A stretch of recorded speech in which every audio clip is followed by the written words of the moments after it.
میں اگرچہ ہندو ہوں پر میری فریاد رسی کون کرے گا؟ سلطان محمود غزنوی کہنے لگے تو جا، اور میں نے اپنے سارے سپہ سالاروں کو، سپاہیوں کو حکم دے دیا ہے آئندہ جب تو آئے گی تو تجھے رات کا وقت بھی میرا دربار کھلا ملے گا، جیسے ہی وہ تیرے گھر آئے فوراً پہنچ جانا، آ کے اطلاع دینا۔ رات کا سناٹا، وہ غریبنی پھر تڑپتی ہوئی چیختی ہوئی آئی، بادشاہ ذرا جلدی کر غریب کی عزت لٹ نہ جائے، ذرا جلدی نکل، دیکھنا کوئی سرمایہ آج ختم نہ ہو جائے۔ بادشاہ خود اٹھے، تلوار پکڑی، گھر میں گئے، دیا جل رہا تھا، دیا بجھایا۔ اب بادشاہ نے اللہ اکبر کہا، اور شاہ میں زرق برق نوجوان کی گردن پر جب بادشاہ نے تلوار ماری، لڑک کر کے گردن دور گری۔ پھر ہندوستان کا فرما روا سجدے میں گرا، کہنے لگا اے اللہ تیرا شکر ہے، اے اللہ تیرا شکر ہے، اے اللہ تیرا شکر ہے۔ پھر بادشاہ نے کہا پانی تو لاؤ، دیا تو جلاؤ، پانی لایا گیا، کہا روٹی تو لاؤ۔ خشک روٹی کے چند ٹکڑے بادشاہ نے کھائے، 1 گلاس پانی کا، 2 گلاس پانی کے، 4 گلاس پانی، 2 جگ بادشاہ پانی کے پی گیا۔ اور پھر روتا ہوا جب اٹھا تو بی بی کہنے لگی بادشاہ تیرا شکریہ، پر مجھے سمجھ نہیں آئی اس رنگ کی، دیا کیوں بجھایا ہے، سجدہ کیوں کیا ہے، پانی کیوں مانگا ہے؟ تو بادشاہ کہنے لگا بی بی بس تیرا کام ہو گیا، تو چھوڑ۔ کہنے لگی ذرا بتا تو صحیح، تجھے واسطہ اس رسول کا جس کا تو نے دین نافذ کیا ہے، اور جس کے کہنے پر تو نے غریبنی کا کام آج اس کی عزت کو لٹنے سے، بتا تو صحیح۔ تو بادشاہ کہنے لگا ایک ہی بہن ہے، اور یہ جو تیرے گھر آیا تھا یہ اسی ایک بہن کا بیٹا ہے، اور اکلوتا بیٹا ہے۔ تحقیق کی تو پتا چلا میرا اپنا بھانجا یہ ظلم کر رہا ہے۔ میں نے قسم کھائی تھی کہ جب تک تجھے انصاف نہیں ملے گا نہ روٹی کھاؤں گا نہ پانی پیوں گا۔ آج 3 دن سے حلق خشک ہے، اس لیے کہ مصطفیٰ کا دین نافذ کرنا ہے، اس لیے کہ حدود اللہ کو قائم کرنا ہے۔ فرمایا آج جب میں نے دیا گل کیا، آج چراغ بجھایا تو اس لیے کہ جب بھانجے کو ماروں تو کہیں بہن کی صورت سامنے نہ آ جائے۔ یہ انصاف ہے، یہ بے انصاف ہوتا ہے۔ یہ وہ انصاف ہے جو نہیں دیکھتا کہ سامنے کیا ہے، اس کی آواز نہیں ہوتی، دھڑکن نہیں ہوتی، یہ تلوار چلتی ہے تو لحاظ نہیں کرتی، اس لیے دیا بجھایا تھا۔ اور سجدہ شکر اس لیے ادا کیا ہے کہ اے اللہ تیرا شکر ہے، میں نے تیرے رسول کا دین نافذ کر دیا ہے۔ یہ بات کہہ کر کے سلطان محمود غزنوی کہنے لگے پانی پیا ہے، اس لیے کہ اس دن کا پیاسا ہوں جس دن تو فریاد لے کے آئی، خشک روٹی اس لیے کھائی ہے اس دن کا بھوکا ہوں جس دن تو پھر روتے ہوئے۔ محمود غزنوی نے پیر باہر رکھا، 4 بیٹیاں جوان، ایک اماں دوڑی ہوئی آئی اور قدموں میں بیٹھی، کہنے لگی محمود میں نے نہیں دیکھا ابو بکر، میں نے کوئی ابو بکر کو تو دیکھا نہیں، عمر عثمان و علی کو تو میں نے نہیں دیکھا، فاطمہ زہرا کے باپ کی کیفیت کیسی تھی، پر تیرے رنگ میں، تیرے انداز میں مجھے جلوے ضرور نظر آئے ہیں۔ اب میری بیٹیاں عام بیٹیاں نہیں رہے گی، یہ فاطمہ کی کنیزیں بنیں گی۔ اب میں حضرت عائشہ کا پانی بھروں گی، تو نے حضور کا دین نافذ کیا ہے، اب میرا دل بدل گیا ہے، تو کلمہ پڑھا، ہم 5 ماں بیٹیاں مسلمان ہونا چاہتی ہیں۔ میرے بھائی، جب رسول اللہ کا دین نافذ ہوتا ہے پھر غریب کی مدد ہوتی ہے۔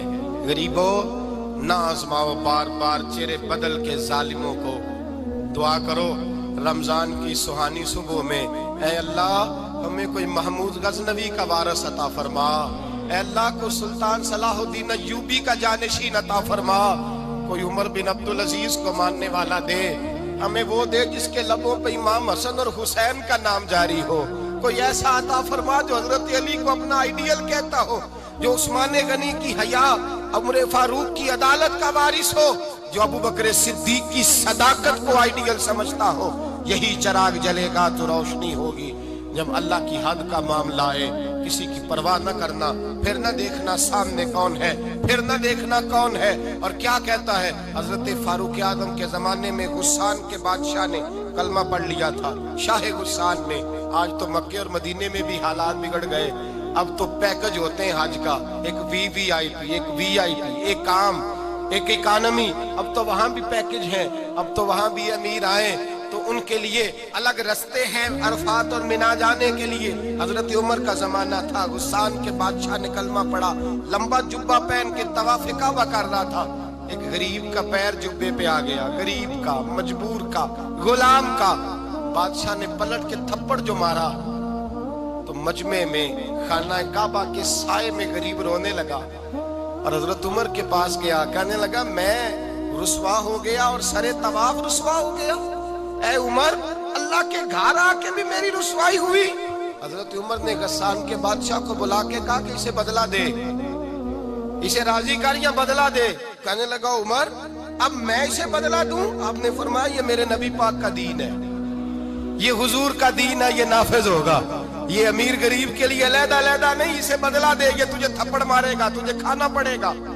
اس نے کہا اگر میں ایسا نہ کروں تو آپ فرمانے لگے پھر میں عمر ہوں، پھر میں عمر ہوں، پھر میں تجھ سے کرواؤں گا، تجھے کرنا پڑے گا، تجھے یہ کرنا پڑے گا، میں کرواؤں گا۔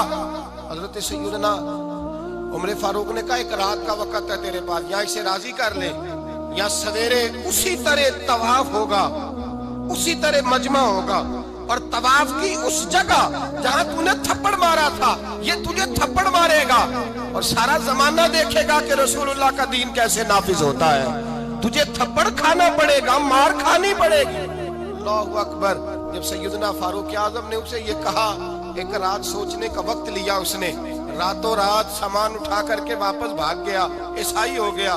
ایک آدمی نے کہا عمر اتنا بڑا بادشاہ تھا، اس کے پیچھے کتنے لوگ مسلمان ہوتے، مال خزانہ میں کتنا نفع آتا، یہ ہوتا وہ ہوتا۔ حضرت عمر کہنے لگے چپ کر جاؤ، نہ مال چاہیے، نہ زیادہ تعداد چاہیے، نہ بادشاہ چاہیے، ہمیں تو اپنے مصطفیٰ کا دین چاہیے، ہمیں تو رسول اللہ کا دین چاہیے، اس سے زیادہ ہمیں کسی چیز کی حاجت نہیں۔ بھائی یہی چراغ جلے گا تو روشنی ہوگی۔ رسول اللہ کے دین کی حد کے معاملے میں کسی کی پرواہ نہ کریں۔ جب آپ کو واضح قرآن کی آیت مل جائے، جب حدیث مبارکہ واضح مل جائے، پھر اپنی رائے پہ پھر اس پر اپنی رائے کو نہ ڈالیں، تھوپے نہ، پھر یہ نہ دے کہ میں نے گھر بچانا ہے، میں نے فلاں چیز بچانی ہے۔ بس اللہ تبارک و تعالیٰ کی حد کا جہاں معاملہ ہے، میں نے شروع میں کہا تھا ہر رشتہ توڑ دو، ہر تعلق توڑ دو، اپنا بھی ٹوٹتا ہے تو توڑ دو، لیکن دیکھنا کہیں رب رسول کی حد نہ ٹوٹنے پائے، یہ حد کبھی نہیں ٹوٹنی چاہیے۔ دین اسلام کی جو حدود اللہ اور اس کے رسول نے متعین فرمائی ہیں ان کو کبھی نہیں ٹوٹنا چاہیے۔